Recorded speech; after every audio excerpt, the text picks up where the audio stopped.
Здравствуйте! Вы смотрите обзор чрезвычайных происшествий, в студии Юрий Осипов. Наркотики уничтожают жизни не только тех, кто их потребляет. Так, в Якутске закладчика наркотиков осудили на 11,5 лет лишения свободы. Об этом сообщает прокуратура Якутии. 40-летнего местного жителя признали виновным в незаконном сбытии наркотиков, совершенном с использованием электронных и информационно-телекоммуникационных сетей, включая сеть интернет, организованной группой в крупном размере, а также покушение на незаконный сбыт наркотиков. В январе этого года он вступил в интернете в организованную преступную группу, в которой выполнял функции закладчика от имени интернет-магазинов. Общаясь через мессенджеры, подсудимый отыскивал и извлекал из тайников партии наркотиков, которые фасовал по частям для дальнейшего сбыта. Весной он поместил их в тайники, откуда товар забирали покупатели. Приобретенные наркотики были изъяты сотрудниками полиции. Также он совершил 10 закладок, но умысел на сбыт не был доведен им до конца, так как его задержали. Из незаконного оборота изъято около 780 грамм наркотических средств. За мошенничество в сфере долевого строительства условный срок женщине заменили на реальный. По сообщению прокуратуры республики, жительница Якутска признана виновной в 7 эпизодах мошенничеств, совершенного организованной группой в крупном и особо крупном размерах. В средствах массовой информации они размещали объявления, приглашая граждан принять участие в строительстве гаражных боксов с жилыми надстройками и многоквартирных каркасных домов. Они представлялись застройщиками и убеждали людей в наличии разрешения на строительство и, используя в качестве аргумента низкие цены, заключали договоры долевого участия, которые не регистрировали. Таким образом, они заключили договоры на строительство с 46 гражданами на общую сумму свыше 34 миллионов рублей. По результатам рассмотрения уголовного дела суд первой инстанции назначил подсудимой наказание в виде 6 лет лишения свободы условно с испытательным сроком на 4 года. Государственный обвинитель, не согласившись с приговором, обжаловал его в апелляционном порядке. Верховный суд Республики Саха-Якутия согласился с доводами прокурора, а также потерпевших по уголовному делу, изменил приговор Якутского городского суда, исключив условное осуждение и назначив женщине 6 лет лишения свободы с отбыванием наказания в исправительной колонии общего режима. Она взята под стражу в зале суда.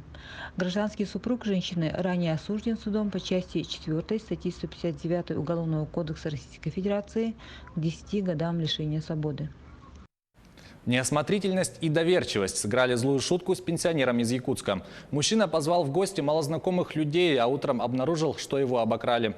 У него украли деньги и электроинструменты. Общая сумма материального ущерба составила около 35 тысяч рублей. Он рассказал полицейским, что накануне выпивал с неизвестными мужчинами, с которыми познакомился возле своего дома. Потерпевший пригласил незнакомцев к себе в дом, где компания провела весь вечер. Через некоторое время хозяин квартиры уснул, а проснувшись утром, не обнаружил ни гостей, ни денег, ни инструментов.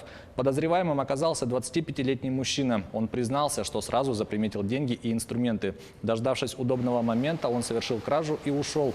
Украденное он сдал в близлежащий ломбард, выручив за все 5000 рублей.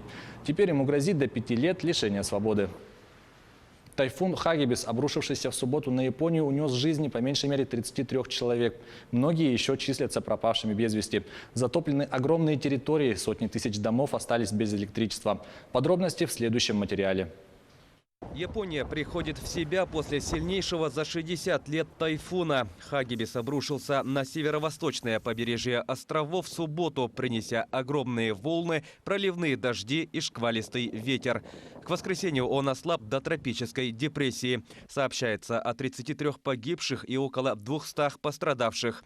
19 человек все еще числятся пропавшими без вести.